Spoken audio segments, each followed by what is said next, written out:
Last night, I awoke to the sound of scratching at the back door of my house. I glanced at my phone on the nightstand. The time was 3 a.m. As I crept downstairs, I heard a cat wailing as its claws dug into the doorframe, gouging deep channels into the wood. The yowling only grew louder as I entered the kitchen, turning on the lights. As I approached the door, I heard the faint recognizable tink of a bell around the cat's neck. "Patches? Is that you?" I called out. The scratching stopped at the sound of my voice. On the other side of the door, his little bell tinkled as he purred. I sighed, leaning my head against the door. "I'm sorry, pal, I can't let you in. You know that." A loud hiss rattled the door as the scratching picked up, faster, more fervent than before. I look at the time on my phone, 3:02 a.m. In 1 minute, the scratching would stop, same as it always did. I waited, watching the clock until the minute hand ticked over. When it did, the scratching stopped. In the morning, I went to my garden to find the stone with Patch's name on it. It's been knocked aside, and the dirt underneath was as fresh as the day I buried him 3 years ago. His tiny bell tinkled when the blade of the shovel struck his box. I set his box aside, then dug down and buried him 2 feet deeper.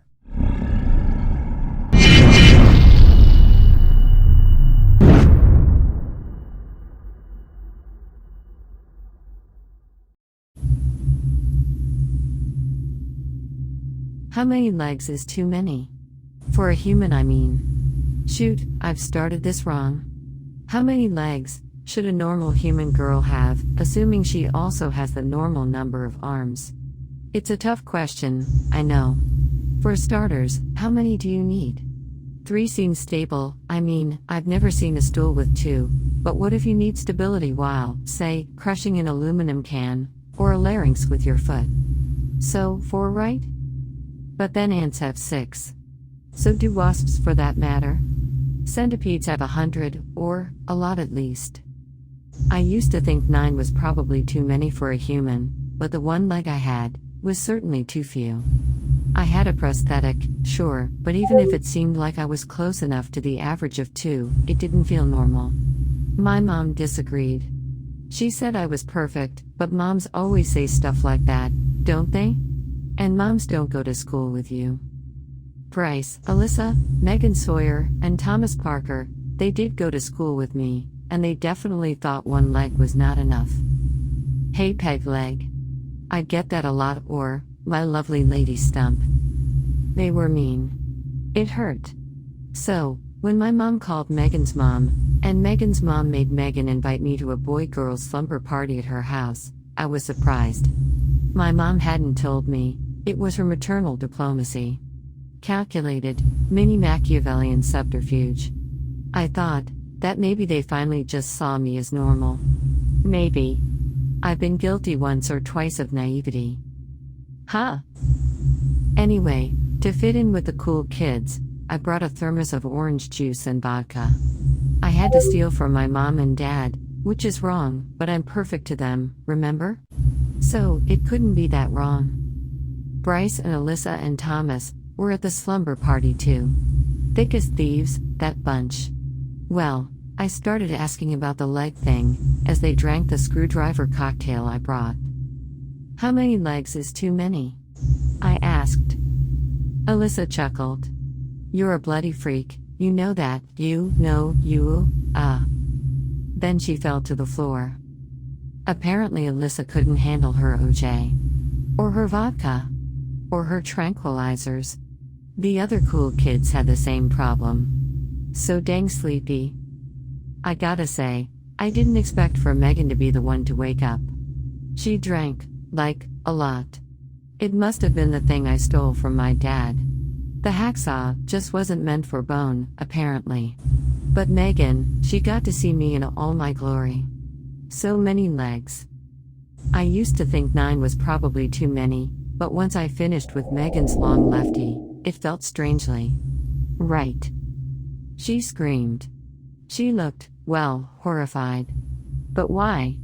I had a normal, perfect, 9 legs. She was a freak. With none.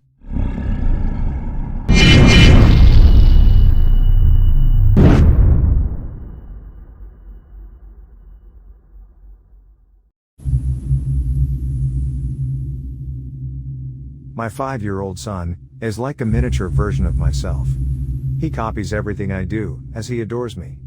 I try to constantly motivate him, as I want him to know that he is loved. He has one little flaw, which is his singing voice. It is like the sound of cats screaming, as their stomachs are ripped open by a chainsaw. I always act like I love his singing, but it makes me want to plunge a knife deep into both of my ears. Lately, he has taken it upon himself to start singing to cheer people up. We were at one of my friend's mother's funeral, when he decided to start singing at the top of his lungs, "Ding dong, the witch is dead." I had to drag him out of there, as the family looked like they wanted to add another corpse into the coffin. I was staring out the window in horror, at the chaos that was happening outside, when my son started singing. I begged him to stop, but he just started singing louder. I was forced to listen to him sing, "It's raining men, hallelujah," as the endless stream of mutilated remains plummeted from the sky.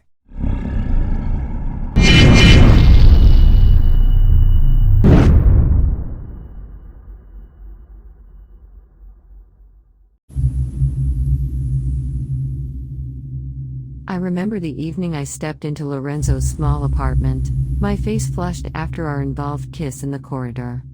He motioned for me to enter his bedroom. And there it was.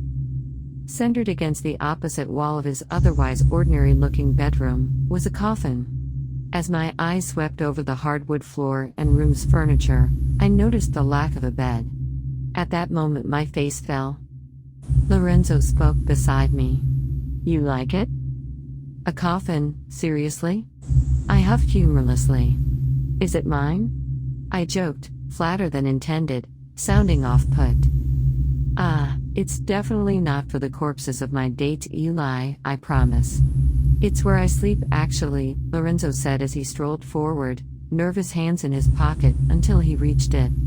He crouched, then lovingly stroked the polished dark pinewood exterior.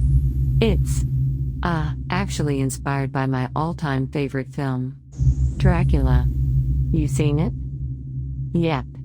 Wasn't the biggest fan, I admitted through gritted teeth, trying not to cringe. "So what, you fancy yourself some kind of wannabe, or fanboy or something?" "When you put it like that you sort of make me sound pathetic," Lorenzo said, running a shaky hand over his curly, brown hair, looking abashed. "I'm sorry," I said. "I don't mean to sound harsh. It's just that I've never went on such an awkward first date with a weirdo? Well, yeah," I shrugged, genuine laughter slipping through as I felt a twinge of amusement. After some time, once Lorenzo saw I appeared relaxed and humored, he spoke again. "There's space for two, if you're wondering," he said, patting the top. "It's custom-made, and I planned ahead for occasions like these." At that, he gave a coy wink, and I could hardly believe him. "Even if I was crazy enough to say yes," I said, "I don't know. I'm not a fan of enclosed spaces." Lorenzo's eyes flickered over in recognition of my unease. He walked forward, then took my hand. "I promise you'll feel safer in my arms," he said, ogling me with his doe eyes. "Fine," I moaned, stifling a grin, which earned a chuckle from him, as he tugged me along, until we reached the Gothic box enclosure. We let our clothes fall to the floor. Next, he opened the lid, revealing a velvet padded interior we stepped into, me crouched over him with hands upon his chest. I shut the lid, enveloping us into a suffocating darkness. "Relax. I'm here, Eli. Just breathe," said Lorenzo, already sensing my tense body language. I nodded, breathing steadily as I held his shoulders and straddled him, which coaxed a pleasured groan from Lorenzo. I buried my nose into the slope of his neck. "There's something you should know, wannabe," I breathed into his ear. "What the movies don't tell you is how vampires would never sleep in this dumb box when predators hate feeling caged." I trailed my head across, bit into his lower lip with a soft prick, and drew first blood.